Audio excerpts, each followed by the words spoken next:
आपको बचपन से ही घर से बाहर पढ़ाई के लिए भेज दिया गया और आप जब तक वापस आए पिता बहुत दूर चले गए थे। ऐसा देखा जा सकता है कि आपके साथ पिता के साथ आपको बहुत कम समय मिला बिताने के लिए, तो उनके कुछ खास किस्से, कुछ ऐसी बातें जो आज आप बताना चाहें, जो आपके माइंड आज भी ताज़ा हों।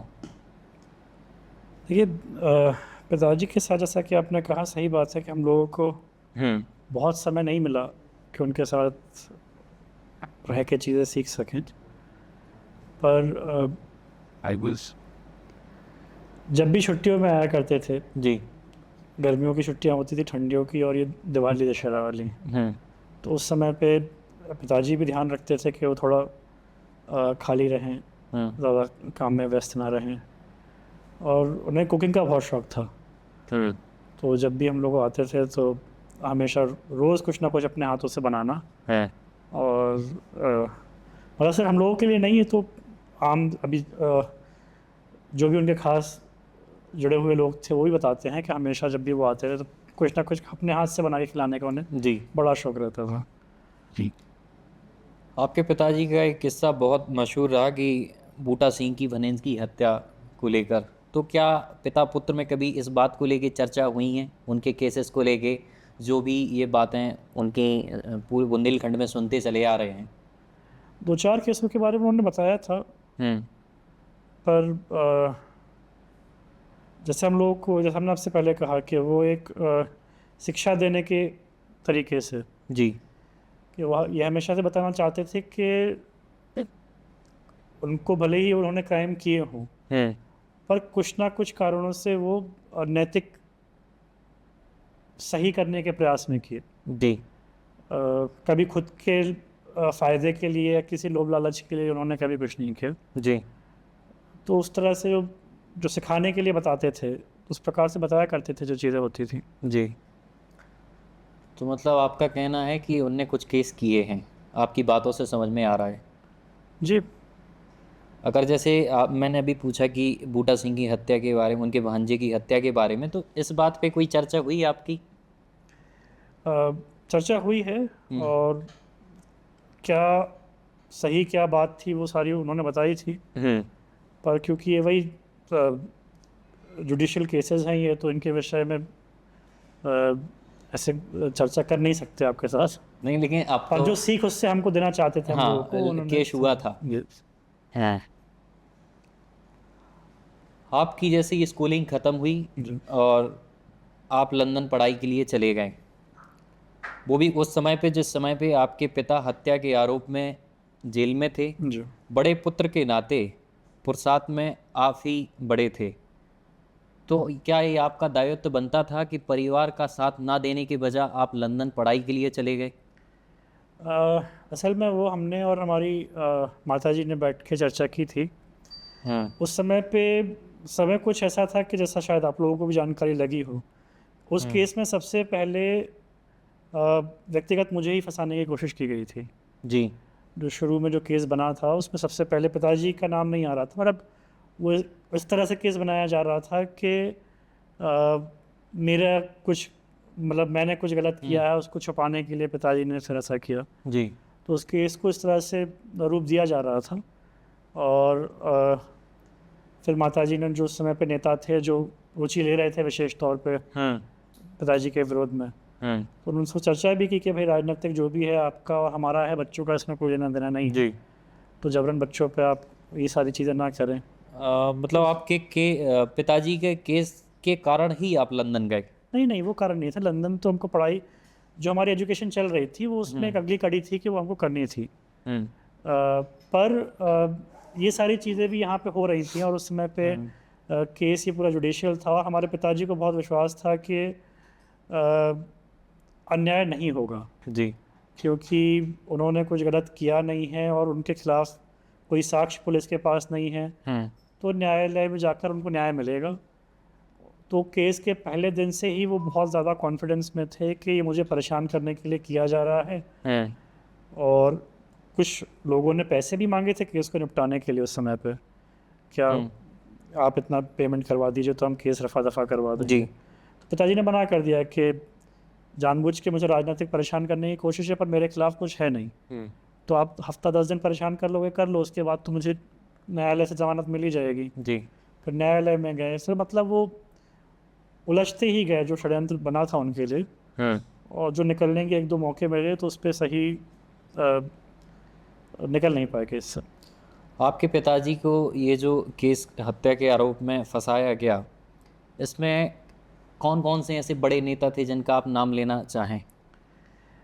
देखिए, जो सबसे बड़े नेता जो थे उन्हें तो गुमराह किया गया था, और बड़े नेताओं को लग रहा था कि वो न्याय कर रहे हैं, और ये बहुत आसान हो जाता है। जैसे पिताजी की जो छवि थी, जैसा कि आपने कहा, बाहुबली थे। बिल्कुल।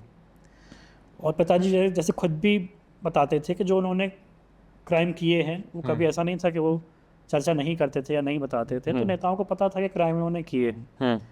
ऐसे व्यक्तियों को फंसाने में कोई बहुत मेहनत लगती नहीं है कि भाई उन्होंने ये किया तो फिर ये भी किया ही होगा। और जो प्रमुख उसमें लोग थे उनको कन्विंस कर लिया गया कि नहीं, पिताजी ने ही किया है। तो फिर जब प्रमुख पीड़ित जो लोग होते हैं, जब वो कन्विंस हो जाते हैं कि नहीं इन्होंने ही किया है, और जब वो बड़े नेताओं के सामने जाकर बोलते हैं कि इन्होंने ही किया है, तो बड़े नेता भी कन्विंस हो जाते हैं कि भाई जब कह रहे हैं तो उन्होंने ही किया होगा। बाकी उसमें 2-3 बहुत बड़े नेता तो नहीं, छोटे नेताओं का ही रोल रहा, और उनके निजी स्वार्थ में, राजनीतिक स्वार्थ में पिताजी आड़े आ रहे थे। बिल्कुल। और उनको लगा कि ये अच्छा मौका है।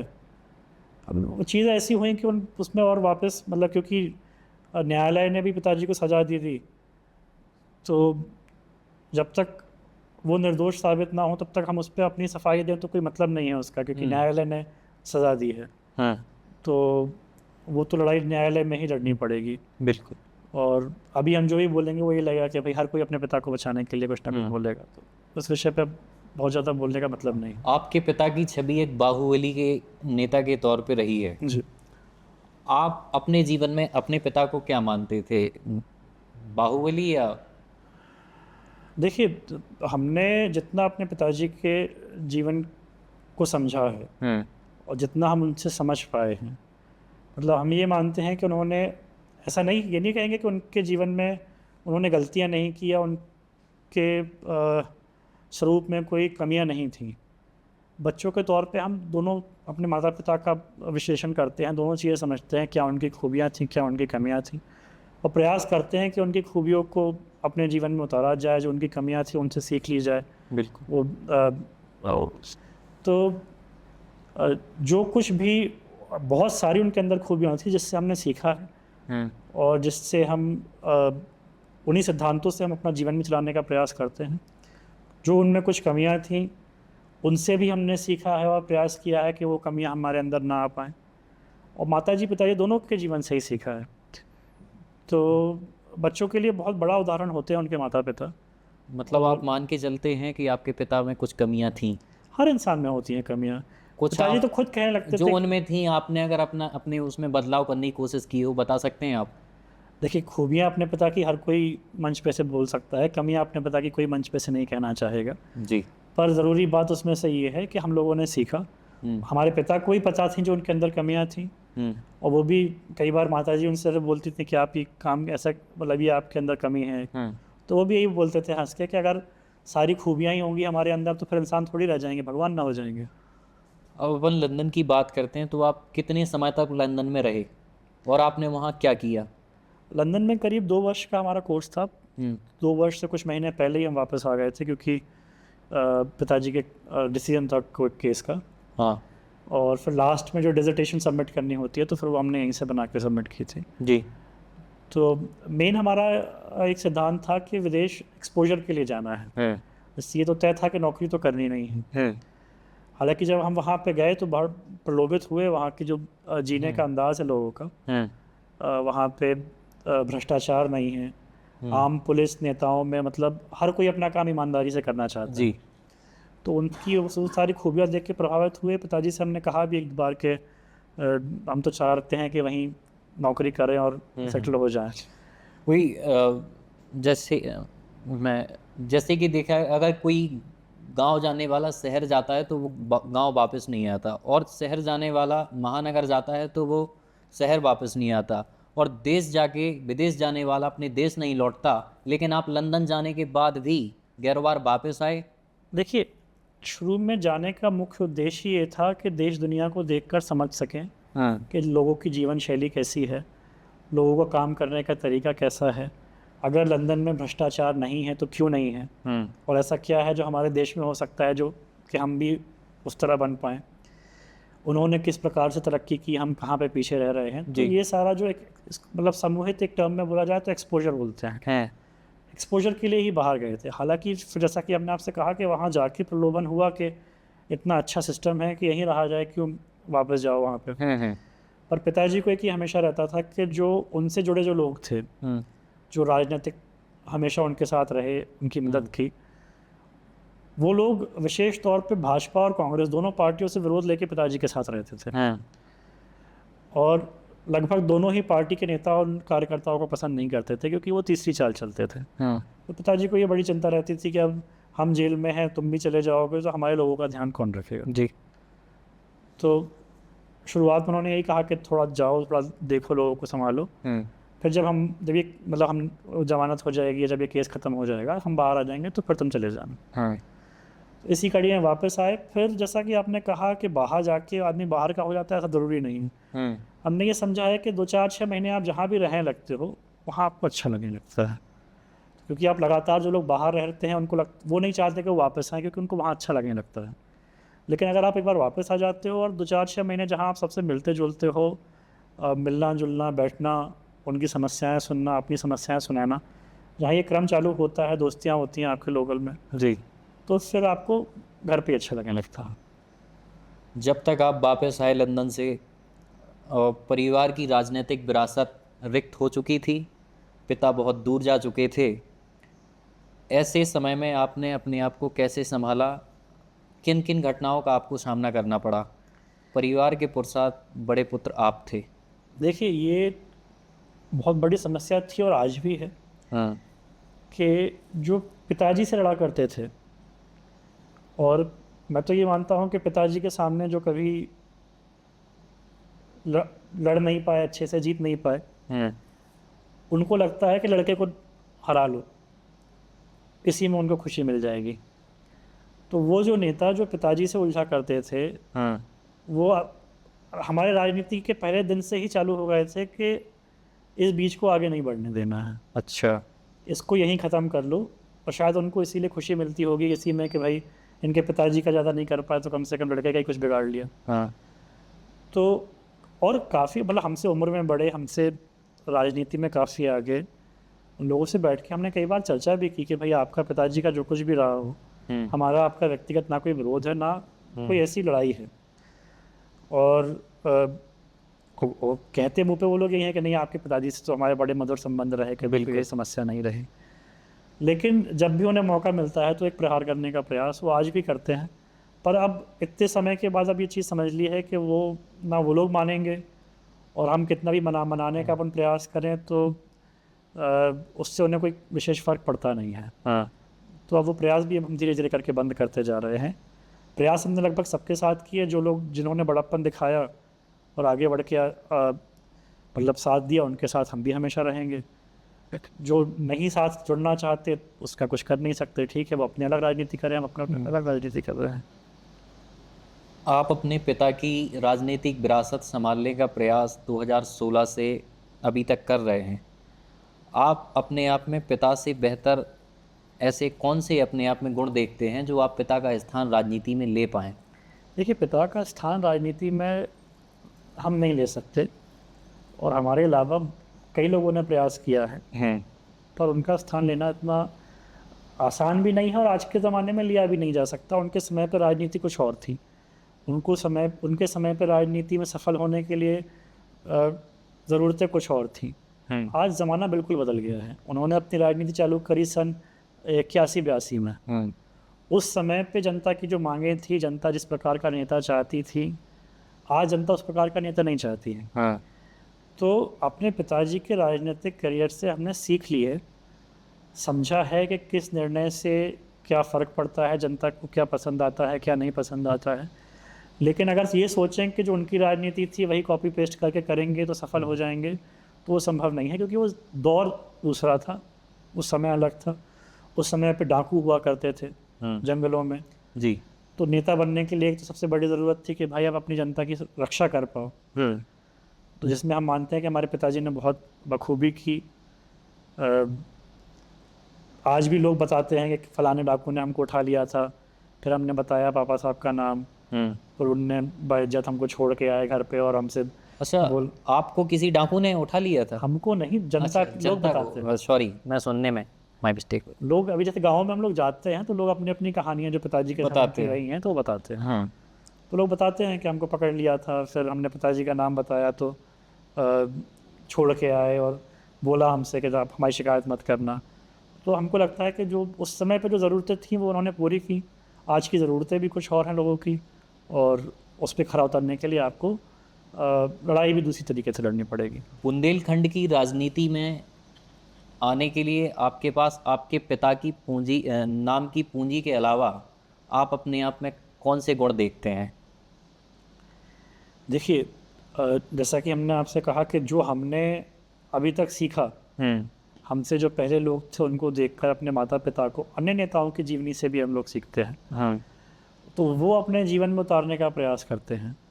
अब उनमें से क्या खूबी बनकर निकल के आती है और क्या बुराई बनकर के निकल के आती है, वो तो निर्णय जनता को करना है, आप लोगों को करना है। जब आप लोग देखते हैं अपने, अगर हमारी तरफ से हमें ज्ञान होता कि क्या कमियां हैं तो हम वो करेंगे ही क्यों।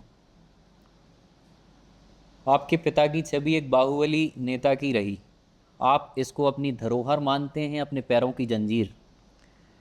देखिए, जैसा कि हमने आपसे कहा, हम क्या हो रहा है कि हम लोग वही सवाल बार बार अलग अलग भाषा में पूछ रहे हैं, और वही उत्तर हम बार बार अलग अलग भाषा में आपको दे रहे हैं कि उनकी जीवनी से जो उनकी खूबियाँ थी उससे हमने सीखा, और जो उनकी कमियाँ थी उससे भी हमने सीखा कि वो अपने जीवन में नहीं लाना है। लेकिन ये बात, जैसा कि हमने आपसे सबसे शुरुआत में कही थी, कि आज अगर कोई भी व्यक्ति किसी भी गांव में अगर हम जा रहे हैं और वो सुनना भी चाहते हैं कि केशव राजा आए हैं, क्या बोल रहे हैं, तो वो इसीलिए सुनना चाहते हैं क्योंकि हम भैया राजा साहब के बेटे हैं। जी। अगर हम उनके बेटे नहीं होते तो 20 साल तो लोगों को इसी संघर्ष में लग जाते हैं जी।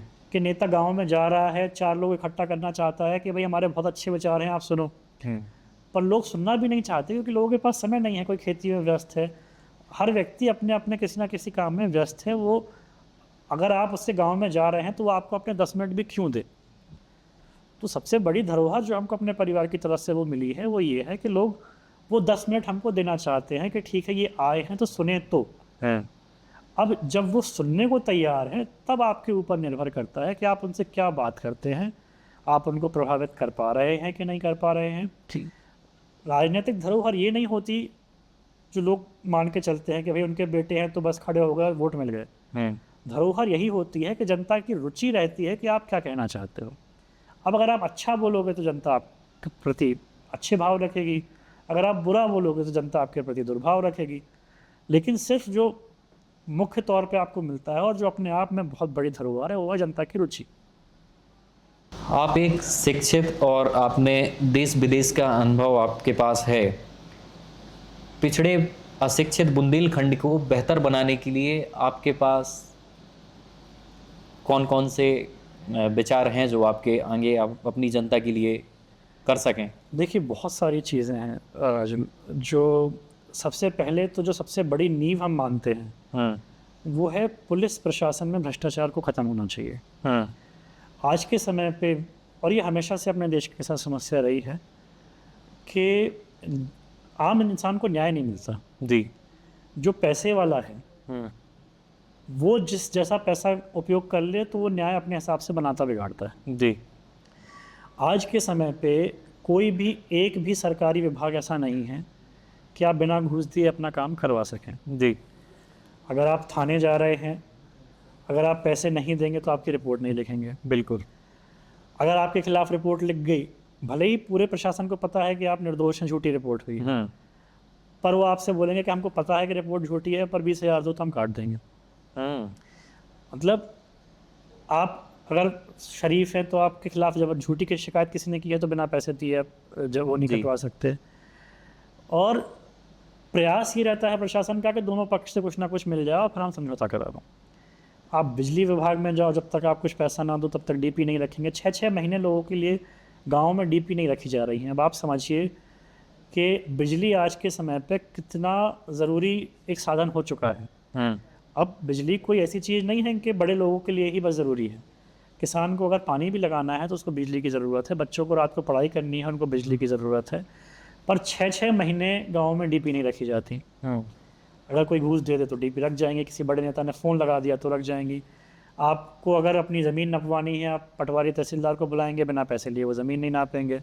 आप ज़्यादा पैसा देंगे तो चाहे जैसा नाप देंगे जैसा आप बोलेंगे। मतलब इन सभी विभागों में जो भ्रष्टाचार है, जब तक ये ख़त्म नहीं होता है तब तक हम एक अच्छे सिस्टम की नींव नहीं रख सकते। तो सबसे ये प्राथमिक चीज़ है कि आपको नींव रखनी है अच्छी सिस्टम की, तो आप भ्रष्टाचार की लगाम लगाएं। फिर आते हैं कि नेता के दिमाग में अच्छे आइडियाज़ क्या हैं कि वो अपने क्षेत्र के लिए क्या करना चाहता है। जी, आइडियाज़। तो जैसा सिस्टम को ठीक करने के लिए नींव है कि भ्रष्टाचार खत्म हो, वैसे ही एक आम जनमानस का अगर आपको जीवन स्तर सुधारना है तो उसके लिए नींव है कि उसको रोजगार मिले। सबसे बड़ी जो बुंदेलखंड की समस्या है वो पलायन की है। जितने भी अच्छे लोग हैं जो काम करना चाहते हैं, जीवन में आगे बढ़ना चाहते हैं, वो कोई भी बुंदेलखंड में है ही नहीं। वो छोड़ के चले जाते हैं क्योंकि उनको काम करना है, दिल्ली में है, कोई भोपाल में है, कोई बम्बई में है, कोई दुबई जा रहे हैं, आजकल लोग विदेश तक जा रहे हैं और लेबर का काम करने। ऐसा भी नहीं कि बहुत बड़े काम मिल रहे हैं इस कारण से वो बाहर जा रहे हैं। कहीं ना कहीं मतलब ये मूल जो काम जो उनको कम से कम लोकल में काम मिलने चाहिए, ये काम के लिए भी लोग पलायन कर रहे हैं और बाहर जा रहे हैं। तो बहुत बड़ी समस्या है कि इन होनहार लोगों को, जो कर्मशील लोग हैं जो काम करना चाहते हैं, इन्हें कम से कम इतने दायरे में रोज़गार उपलब्ध कराया जाए कि वो सुबह अपने घर से निकलें, अपनी नौकरी पे जाएं, काम करें और रात को अपने निवास पर वापस लौट सकें। जी। आज आप देखो, सबके माता पिता बच्चों को पैदा करते हैं तो एक आस रहती है कि हमारे बुढ़ापे में ये हमारी सेवा करेंगे। बच्चे रोज़गार के लिए बाहर हैं तो बुढ़ापा माँ बाप का भी ऐसे ही जा रहा है। तो ज़रूरत है कि लोकल में रोज़गार उत्पन्न कराया जाए और बुंदेलखंड में पर्याप्त संसाधन हैं। माइनिंग का केंद्र बुंदेलखंड है। आज अगर आप देखें तो पूरे मध्य प्रदेश को हम कुछ ना कुछ रॉ मटेरियल सप्लाई कर रहे हैं, चाहे रेत हो, चाहे लाइमस्टोन हो, चाहे बॉक्साइट हो। मतलब अनेक प्रकार के पत्थर हम लोग सप्लाई कर रहे हैं पूरे प्रदेश में, देश भर में जा रहे हैं। जी। आप माइनिंग इंडस्ट्री में चाहें तो पर्याप्त रोज़गार दे सकते हैं। उसके बाद आता है पर्यटन। पर्यटन में अगर हम प्रयास करें तो पर्याप्त, हमारे यहाँ आप देखेंगे तो हरियाली बुंदेलखंड में पन्ना नेशनल पार्क से लेके आप देखेंगे तो पर्याप्त घाटियाँ हैं, पर्याप्त पहाड़ हैं, पैराग्लाइडिंग, पैरासेलिंग, रिवर ड्राफ्टिंग, इन सब के लिए जो हम लोग देहरादून जाते हैं, शिमला जाते हैं या साउथ में जाते हैं, वो सारी सुविधाएं अगर सरकार थोड़ी सी भी रुचि ले तो बुंदेलखंड में हो सकती हैं, कर सकते हैं। जी। यहाँ पे समस्या ये है कि ना तो किसी नेताओं की रुचि है कि विकास किया जाए, कि यहाँ पे कुछ अच्छा कराया जाए, और सरकार की तो जैसे भले ही हम कांग्रेस पार्टी में हैं पर हम अपने पार्टी के नेताओं से भी बोलते हैं कि जब पहले कांग्रेस की सरकार रही तब कांग्रेस ने भी बुंदेलखंड की मांगों को अनदेखा किया है, और आज भारतीय जनता पार्टी की सरकार है तो वो भी लगातार बुंदेलखंड की मांगों को अनदेखा कर रही है। उनको लगता है कि यहाँ पर केवल जाति के नाम से और उटपटांग वादे करके, क्योंकि लोगों में उतनी शिक्षा का स्तर बहुत कम है हमारे यहाँ, तो लोगों को इन सब चीज़ों में उलझा के वोट मिल ही जाते हैं, कुछ काम करने की ज़रूरत नहीं है। तो बहुत ज़रूरी है, और जनता के बीच में जाकर भी हम पहले यही प्रयास करते हैं कि जनता पहले ये मांग उठाए और जातिवाद से उठ के राजनीति को देखे। बिल्कुल, कि ये संसाधन कौन हमारे लिए उपलब्ध करा सकता है। ऐसे हम नेता जब चुनेंगे तब वो नेता विधानसभा में जाके आपकी लड़ाई लड़ेंगे और तब ये चीज़ें आपको उपलब्ध होंगी। आपने भी एमपी की बात की, जैसे एमपी टूरिज्म को देखा जाए, जब भी कोई टूरिस्ट आता है उसे फोर्ड या वो घूमना होता है तो उसके जहन में कहीं ना कहीं सवाल आता है राजस्थान का। लेकिन राजस्थान मतलब, और मन में ये भी आता है, बहुत से लोगों को ये पता है कि राजस्थान में ही सबसे ज़्यादा किले और महल हैं, लेकिन ऐसा बिल्कुल भी नहीं है। सबसे ज़्यादा महाराष्ट्र में है और दूसरे नंबर अपने मध्य प्रदेश में है, तीसरे जाके राजस्थान में है। लेकिन अपने गवर्नमेंट ने यहाँ उसको बढ़ाने के लिए प्रयास ही नहीं किया। जैसा कि यहाँ भी टूरिज्म का कमियां दोनों तरफ से रही हैं। जी।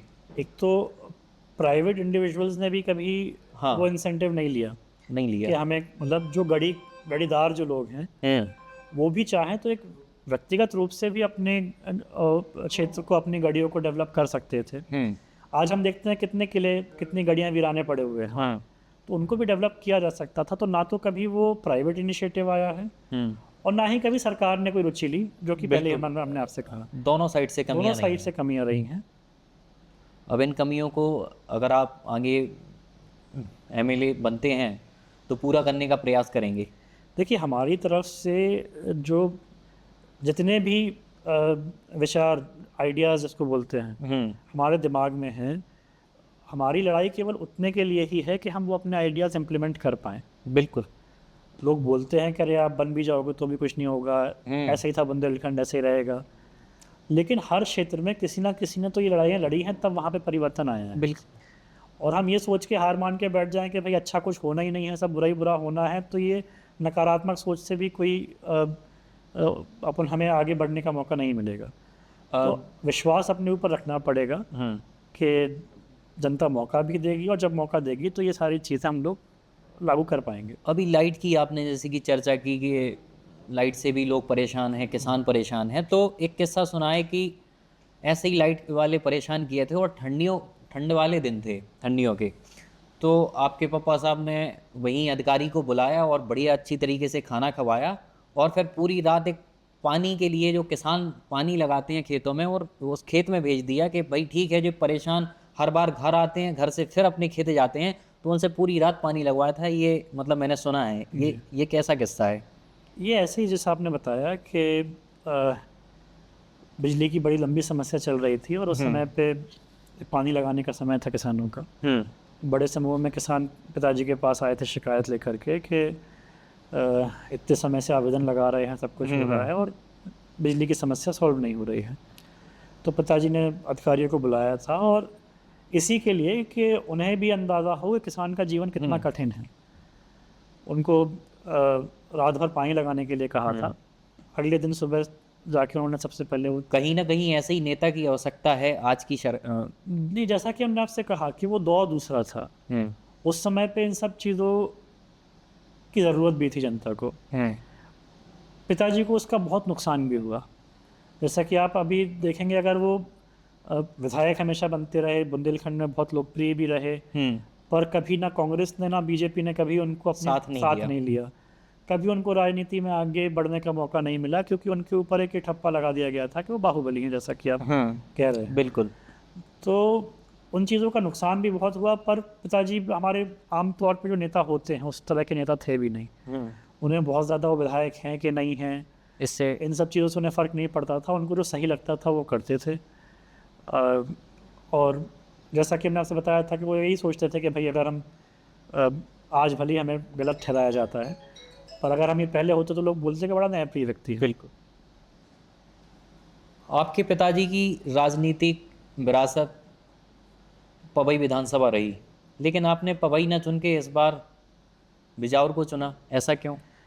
अब दलीय राजनीति पे हम वापस आ जाते हैं, उसी विषय पर जो चर्चा कर रहे हैं जी, कि अगर आपको दल की राजनीति करनी है, जैसे हमारे पिताजी ने तो स्वतंत्र राजनीति की, जब जुड़े तो समाजवादी पार्टी से जुड़े।